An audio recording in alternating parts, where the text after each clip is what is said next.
గురువుల బరువు. భారతదేశంలో గురువులకు ఎప్పుడూ కొదవలేదు. ప్రజల అవసరాలు బట్టే గురువులు ప్రభవిస్తూ ఉంటారు.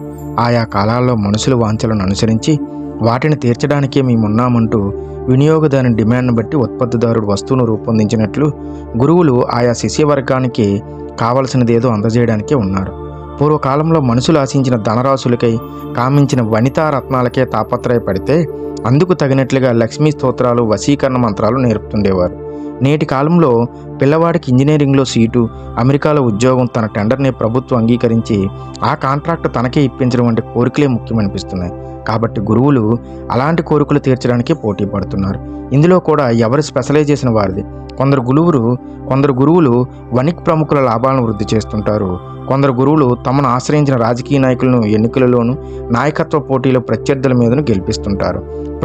ప్రభుత్వేతర రంగాలలోని ఉద్యోగులను ప్రమోషన్లు ఇప్పించే గురువులు వేరు. ఈ ప్రయోజన సిద్ధి యావత్తు అలౌకిక శక్తితోనే జరగాల్సిన పని లేదు.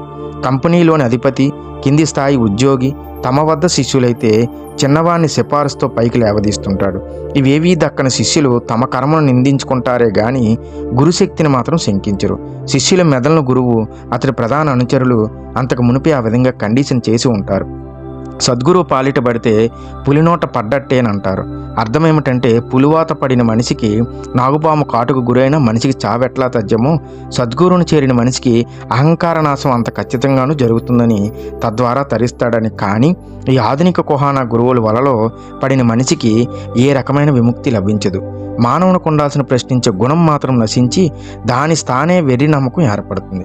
జిజ్ఞాసపూర్వకంగా కనుగొనే శక్తి క్షీణించి అంధవిశ్వాసంతో బతకడం ఆరంభమవుతుంది. గురువుకై తన ధనం, మాన, ప్రాణాలను అర్పించాల్సి ఉంటుందని గురువు, అతడి అనుచర గుణము నిత్యము బోధిస్తుంటాడు. శిష్యవర్గం అంతా ఒక రకమైన సమ్మోహన శక్తి చేత కట్టివేయబడి మరమనుషుల్లాగా తిరుగుతుంటారు. కదిలిస్తే గురునామాన్ని ఉచ్చరిస్తూ కేకలు పెడుతుంటారు. కంటి ఎదుట మానభంగాలు, మర్డర్లు, మరి ఆకృత్యాలు జరిగినా ఏమీ జరగనట్లే చరిస్తుంటారు. ఈనాడు ఈ కలుషిత వాతావరణం మరీ విస్తరిల్లుతున్నది. కానీ ఇంతకుముందు ఇలాంటి కుహాన గురువులు లేరనుకోనక్కర్లేదు. అప్పుడు ఉండేవారు.